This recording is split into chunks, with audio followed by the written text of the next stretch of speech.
पहले इसका उत्तर ले लो। आज का सत्संग सुना?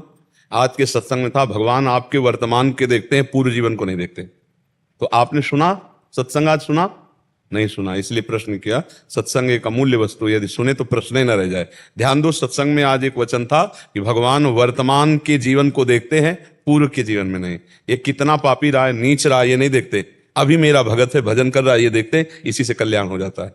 पूर्व के पाप तो भगवान के शरणागति से नष्ट हो जाते हैं। भगवान पूर्व को नहीं देखते, वर्तमान के संबंध को, वर्तमान के भजन को, वर्तमान के आचरण को देखते हैं। इसीलिए कोई भी भगवत प्राप्ति कर सकता है। कि मान लो हमारा पूरा जीवन गंदी बातों में व्यतीत हो गया, आज से हमें पश्चाताप हुआ, सत्संग सुना, आज से भजन शुरू कर दिया, तो आज से हमारी भगवत प्राप्ति की यात्रा शुरू, हमें भगवत प्राप्ति हो जाएगी। क्योंकि आज से हम शुरू किया नाम जप करना, किसी भी श्वास में नाम जप करते हुए शरीर छूटा, भगवान की प्राप्ति हो जाएगी। तो ये आप विश्वास मानो, भगवान वर्तमान के भजन को देखते हैं, पूर्व की बात आज सत्संग में सुना था ना। हाँ, सत्संग अगर ध्यान से सुनो तो काफी प्रश्नों का उत्तर सत्संग में मिल जाएगा।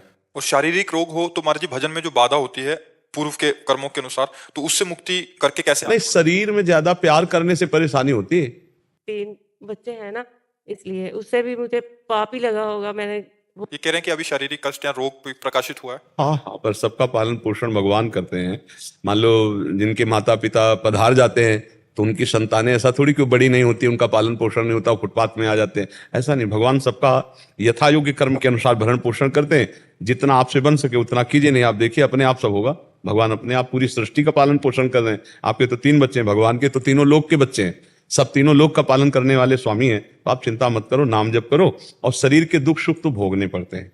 जो शरीर रचना के समय दुख सुख लिख गए ना, वो देखो बड़े बड़ों को भोगने पड़ते हैं। तो इसलिए उसकी तरफ से तो ज्यादा मतलब आसक्त ना हो कि हमारा शरीर स्वस्थ हो जाए फिर भजन करें, ऐसा नहीं है। अगर प्रारब्ध आ गया भोगने का तो भोगना ही पड़ेगा, बड़े बड़ों को भोगना पड़ता है। अगर मन में भगवान का भजन ना हो तो शरीर के कष्टों में इतना दम है कि जीव मृत्यु मांगने लगता है। तो हमें लगता है कि अगर नाम जप हमारा चलता रहा तो हम हर कष्ट सह जाएंगे। नाम जप नहीं चला तो फिर बड़ा कष्ट, संसार फिर यही तो भोग हैं। नाना प्रकार के रोग, नाना प्रकार की विपत्तियां, नाना प्रकार के संकट कष्ट देते हैं। इसलिए चिंता न करें, नाम जप करें तो उसी से सहने की सामर्थ्य आ जाएगी। और उसी से परिवार का भी वो सब पोषण करते हैं, सब व्यवस्था करते हैं। के कारण ये सब कुछ ना हो रहा हो। भंगोट हत्या हुई हमारे द्वारा, तो कहीं इसी के कारण तो नहीं हो।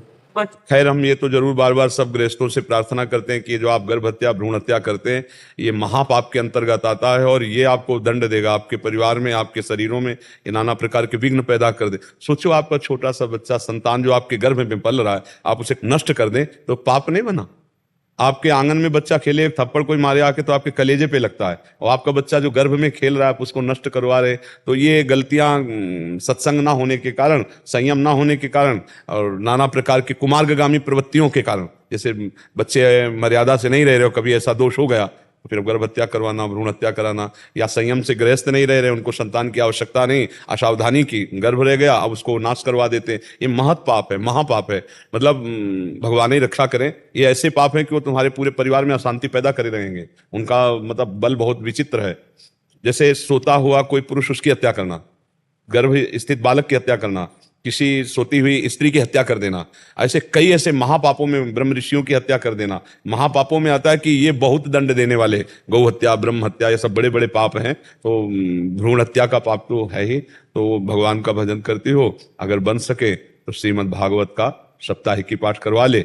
मर्जी से नहीं किया, परिवार में रहते हुए तो मजबूरी में। देखो, 3 को पाप का हिस्सा बराबर मिलता है। एक प्रेरक करो ऐसा, और एक कर्ता जिसने किया, और एक अनुमोदन बहुत बढ़िया किया। तीनों को बराबर दंड मिलेगा, पाप का बराबर दंड मिलेगा। तो अब ऐसा नहीं है कि कोई हमको प्रेरित करे हम पाप कर्म करें। बहुत सावधानी रखना चाहिए। जीवन निष्पाप भी तो हो सकता है। मान लो आप गृहस्थ में हो तो ऐसी सावधानी रखो कि गर्भ ही ना हो, संयम से रहो। जब आपको बच्चा नहीं चाहिए तो संयम से रहो। अब बेमतलब में आप जीव हत्या करोगे तो फिर उसका दंड तो भोगना पड़ेगा ना। चाहे बाहर आ जाए तो बच्चा है, गर्भ में है तो बच्चा है, तो बच्चा है ना। अब उसको मारने का मतलब, उसको ज्यादा पाप लगता है। जैसे बच्चा है, वृद्ध है, सोता हुआ कोई, इनको ज्यादा पाप लगता है। क्योंकि जैसे बच्चा है असमर्थ है, वृद्ध है असमर्थ है, सोता हुआ पुरुष या स्त्री असमर्थ है, आप उस समय मारने का जो तो बहुत बड़ा पाप लगता है। तो ये घर गृहस्थियों में प्रायः ये अपराध तो बन ही जाता है। कोई बिरला ऐसा होगा जो थोड़ा विवेकवान, पढ़ा लिखा, तो ऐसे संयम से, ऐसे सावधानी से कि गर्भ ही ना रहे, हमें नहीं चाहिए तो गर्भ ही ना रहे। और अगर फिर रह गया तो भगवान की इच्छा से कोई आएगा, राष्ट्र भक्त आएगा, कोई समाज सेवक आएगा, चाहे बच्ची आए चाहे बच्चा आए, आने दो, क्या परेशानी। और जब यह है कि हमें नहीं चाहिए तो आपको सावधान रहना है।